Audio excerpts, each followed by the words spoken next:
Hi.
That's the way it says this here. It says, but you have walked away from your first love. Why? Why?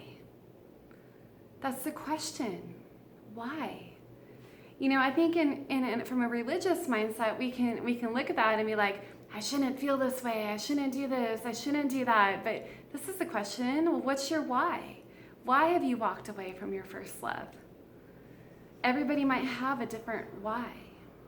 For me, sometimes in my relationships, my why might be that I just get lazy. Or maybe I get hurt, or I get angry, but instead of talking about that, I just shut down. And then that leads to an existing state of mind, an existing kind of a feel, and then it just goes from there. But this is what the next question, this is the question, the heart of our God is always this, what's going on with you? Do you have any idea how far you've fallen? Do you have any idea how far you've fallen? Christians, let's not be those people that are stuck in a rut. Let's not be those people that exist. Because you know what happens when I exist?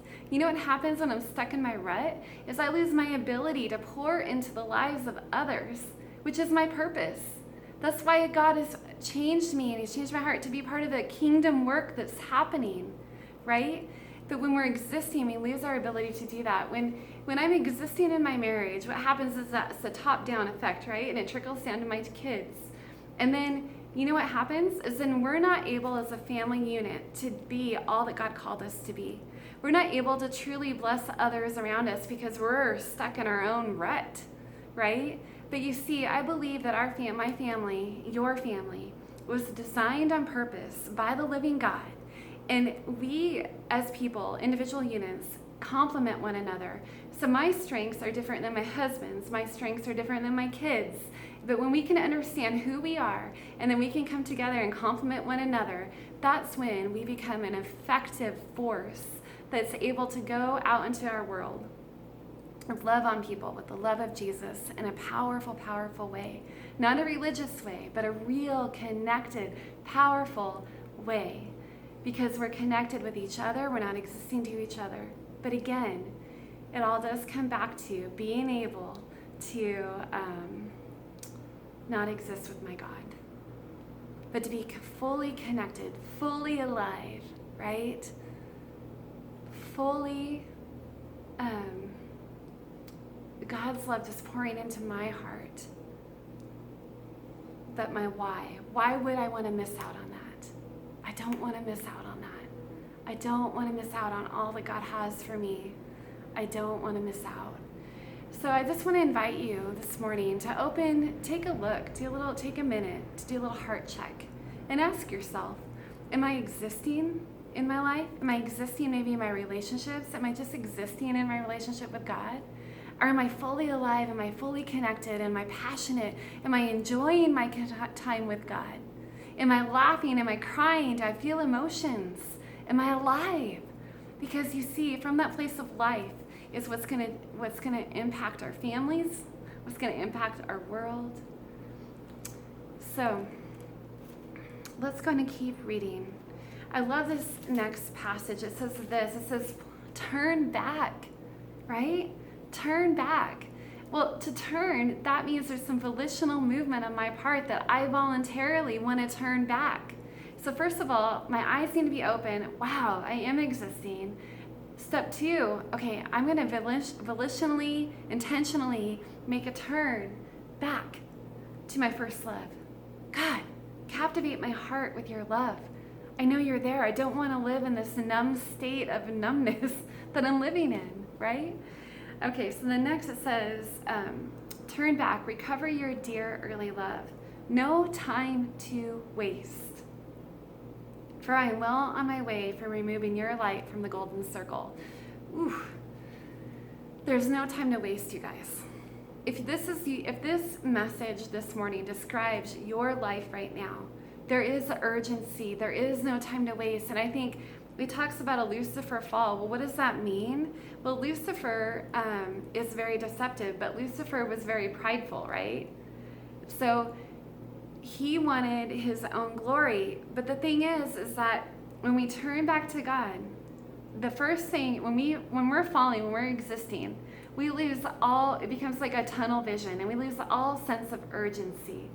But I'm here to remind you today that this is an urgent matter, okay? There is no time to waste. And if you continue on with where you're at, what is going to be the consequence a year from now? If nothing changes, how will this affect your life a year from now? Your marriage, your parenting, your friendships, your relationship with God, the purpose that God has called you, the calling He's placed upon your life, right? There is urgency to turn back. And it says, verse 6, you do not have this to your credit. You do have this to your credit. You hate the Nicolaitan business. I hate it too. Verse 7, are your ears awake? Listen. Listen to the wind words, the Spirit blowing through the churches. I'm about to call each conqueror to dinner.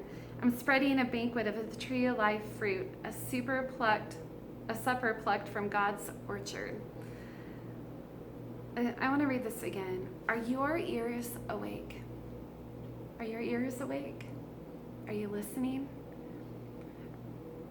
Maybe it would be worth taking a minute to turn off the TV, put your phone down, and listen. Get the Bible out and just listen, right? I love this. Listen to the wind words, the Spirit blowing through the churches. I believe that the Spirit is still blowing through the churches. The Spirit of God is still blowing, moving, and we can't necessarily see how God is moving, but He's moving. And don't miss out on what He's doing and how He's moving. Because I can tell you this, you will never regret, never, ever, ever regret opening your eyes, opening your ears, waking up, turning back to your first love, the love that captivated your heart, the love that you encountered, the love of Jesus that heals our hearts. It's remarkable and it's amazing. But don't lose sight of your first love. As you see, it is urgent. Time is sensitive. So, don't miss out on what God has for you.